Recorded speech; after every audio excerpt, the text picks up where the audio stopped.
We are going to move to our third speaker.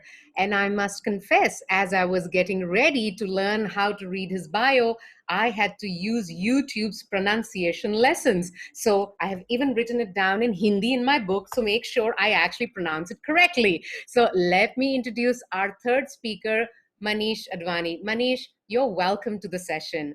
Manish has over 2 decades of experience of working for clients ranging from small scale companies to large B2B and B2C organizations across different geographies across the world.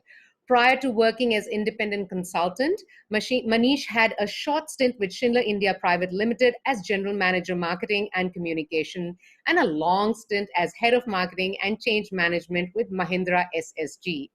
Manish got his management degree with summa cum laude from New Jersey Institute of Technology. That's the word I had to really learn how to say. Uh, Manish's work has won the International Green Apple Award. So everyone, please hear out these awards. Okay, I was just blown away. Manish's work has won the International Green Apple Award for India at the House of Commons in the British Parliament, won the Scotch Blue Economy Silver Award, Public Relations Councils of India's Silver Award, the Leadership Review Award, NITIE's On the Job Achievers Award, and his work has been listed in the Limca Book of Record. If it's not an award, it's a record. Manish was sponsored by the Filmmaking for Social Good program by the US Consulate.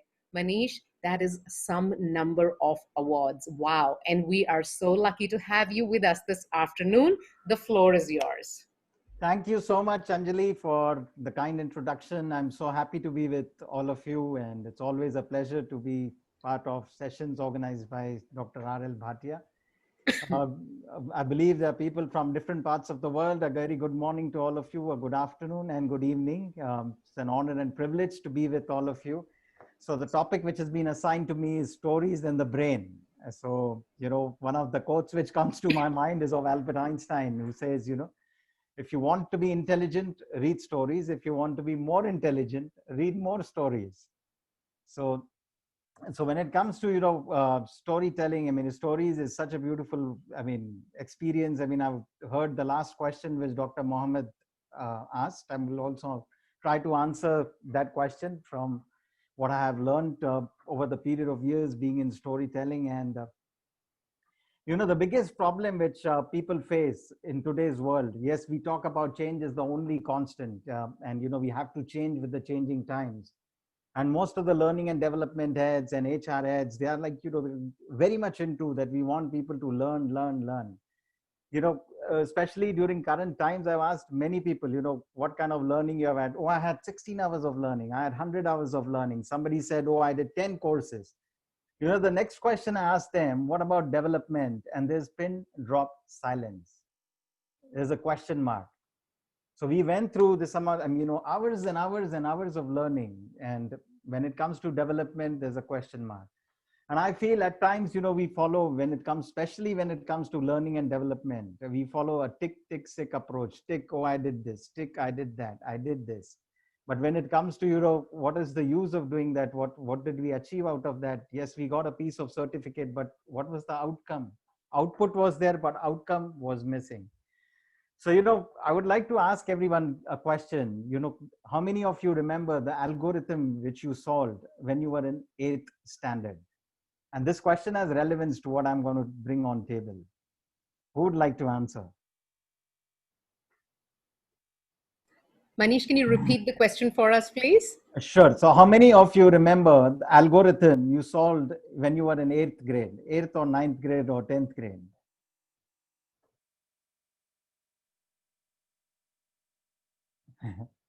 Okay, I'm just waiting to hear if we get any response here to that question. Ravindran says, I doubt if I did. And Sahil says, what algorithms? Exactly the thought in my head. What algorithm are you talking about? So my next question is, how many of you remember, the story which you heard when you were in 1st grade, crow sitting on a jar?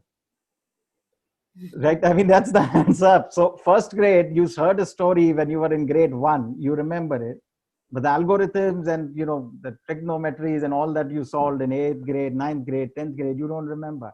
So that's the impact of a story. I mean, the stories which we hear, the attention and retention problem, which, most of the world is facing in the area of learning and development, would be solved in seconds if, it is storified.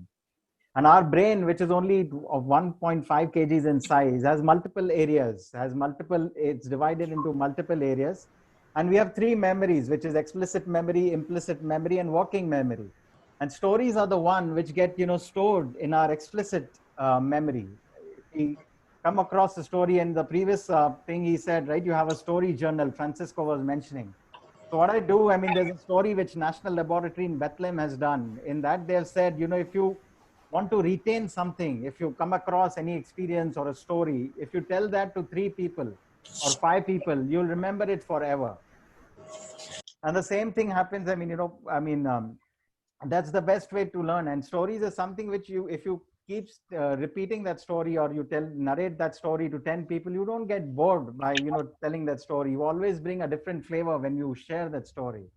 And that's the power of story. I mean, yes, Mr. Mohammed asked, right, in the previous session, he asked a question: what is the use of stories in the world of AI?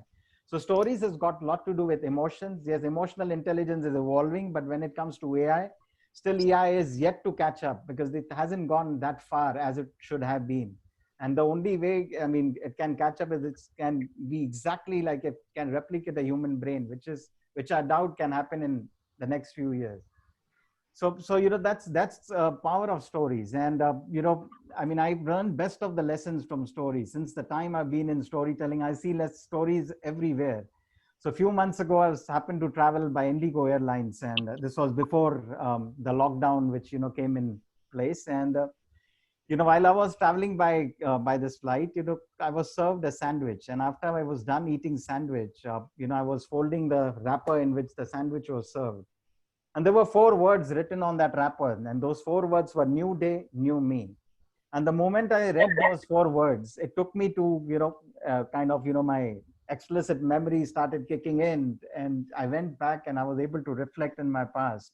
Years ago, when I was living in Canada, I remember, asking people, especially, when you are at work, when you bump into somebody, you ask this one common question: how is it going? And I used to ask this question, and most of the people, honestly being, they used to be honest with me, and they would say same shit, different day.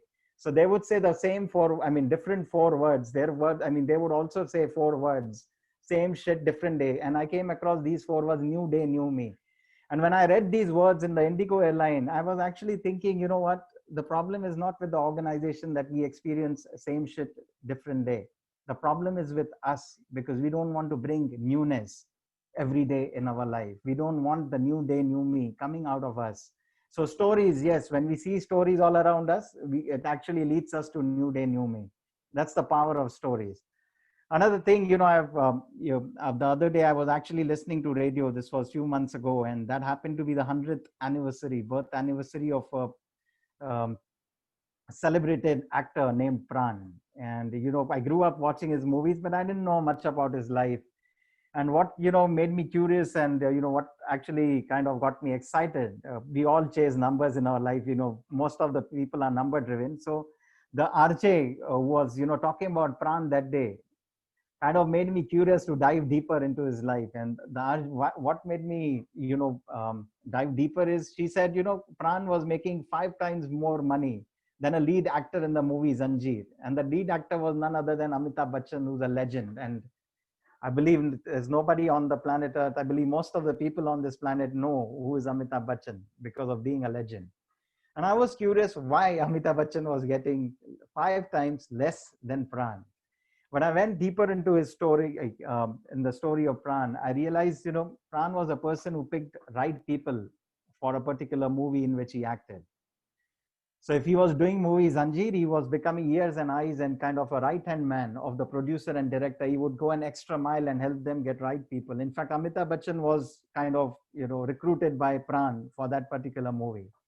Second thing I realized, Pran was very personal with all the actors, which he was with whoever he was dealing with in a particular movie, and he would bring the best out of those actors.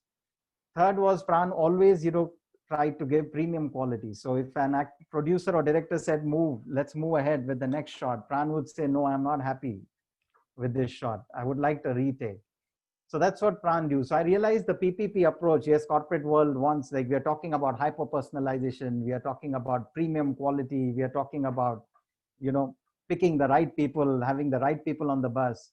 So all these three elements I learned from that small, you know, I mean, what RJ was talking about, once villain who used to be a famous villain of my time, I learned from his story within minutes.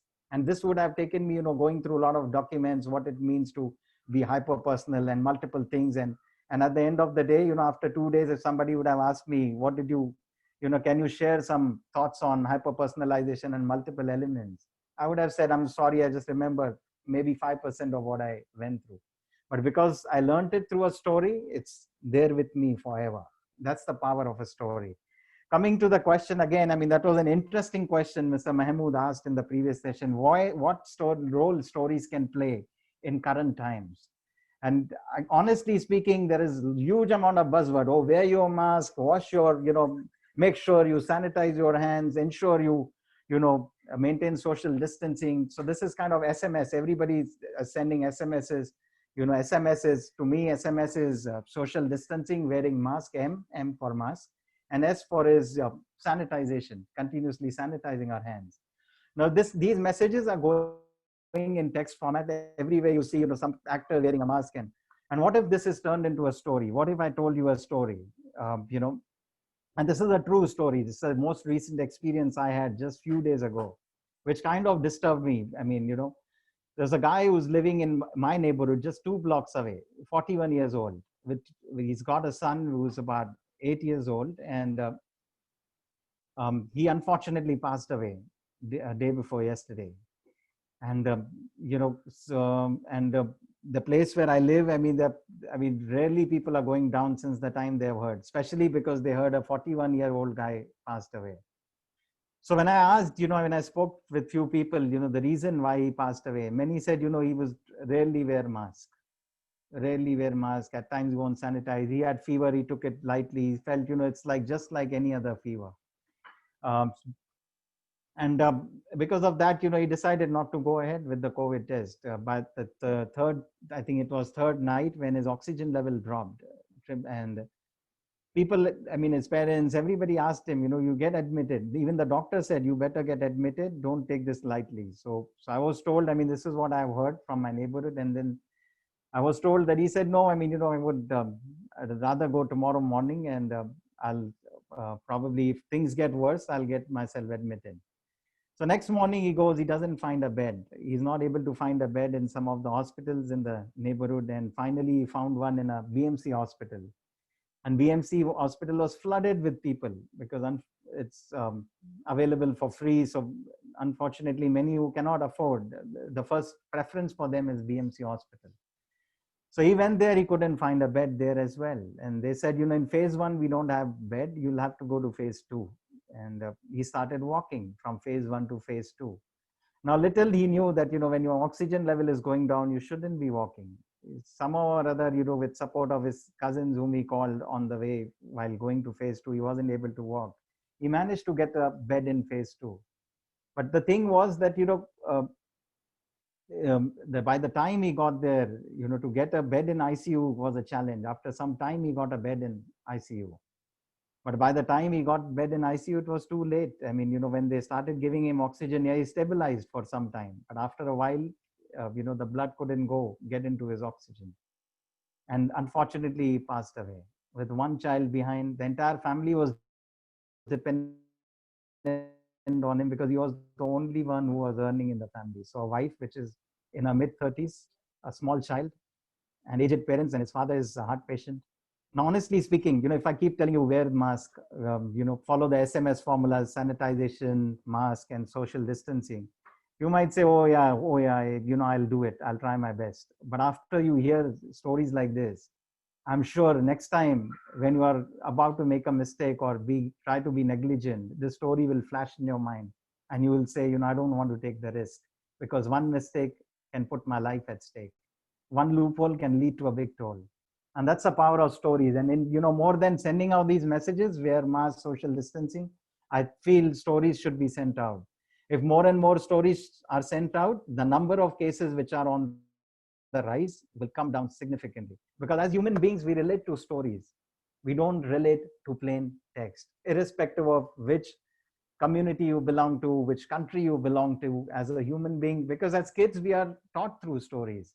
Even people who are left side thinkers, you are taught your numbers using stories. So and so had four apples, he gave away two. How many was he left with? So the basic of numbers in the number centric world, where the whole thing is about achieving your numbers, the basics of those numbers are also taught using stories. So that's the power of stories. So, Mr. Mohammed, I hope I was able to answer your question. You asked a valid question and much needed in current times to bring the situation in control. Thank you so much.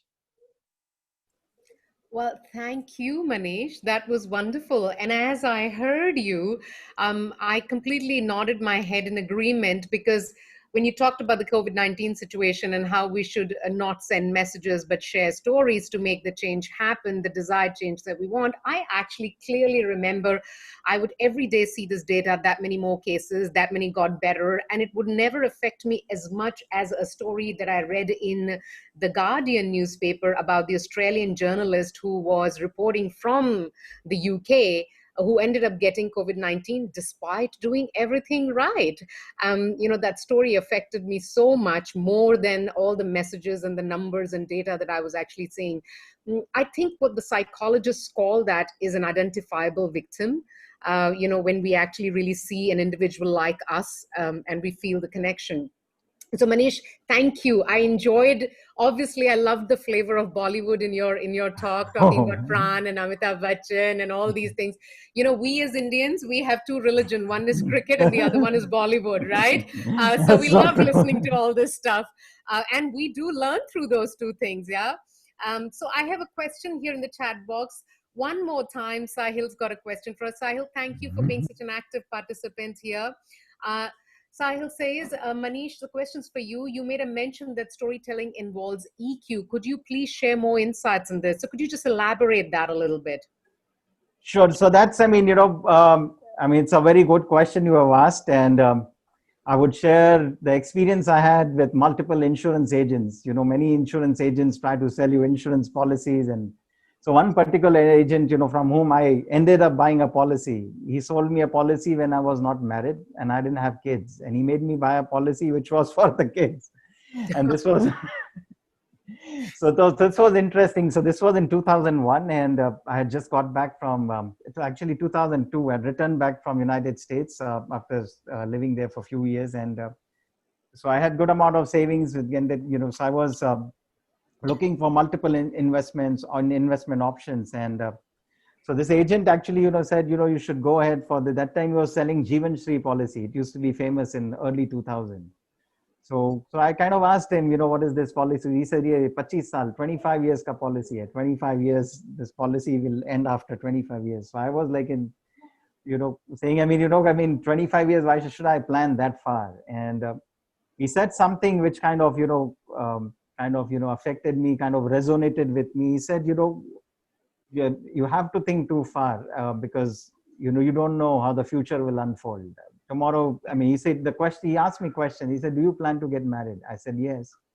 So he said, what if you have, after you get married, you'll have kids, and have you ever thought about your kids? I said, why should I think about kids? Even I don't even have one. I'm not yet married.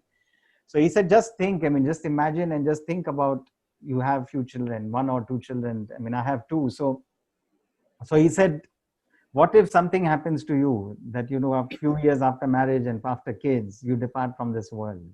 How would your family survive? And that question resonated with me is because my father passed away when I was only 2 years old, and when he passed away, my mom who became a widow at an early age, she kind of had to leave. We were living in joint family kind of a system, and she was on her own all of a sudden, and our life became like a football. We were living out of homes of different relatives. All of overnight, life changed, and he actually took me back in that memory lane, and I began to think, I began to visualize, because stories actually make you visualize, and I was visualizing the life of the kids who weren't there at that point of time in my life. So that emotional connect, which, using which he was able to sell, I ended up buying a policy. And now when I reflect back, I realize, that policy is a big asset in my life, especially for my kids, because their Yeah. education and the foundation, I mean, when they graduate, I mean, at least their basic kind of, I mean, they'll have good amount of substantial money that they can take off. I mean, whatever as a parent, as a responsible parent, you can do. But that's the story which I would like to wanted to share, which kind of resonated with me. Yeah, absolutely. I think it makes a lot of sense and completely resonates with a lot of us. So, everybody who's tuning in and listening to our speakers, could you please give them some shout outs in the comment box, please? They'd love to hear what you are getting out of these sessions, what you're learning, and how do you wish to apply these learnings. So, thank you for your contribution, everyone.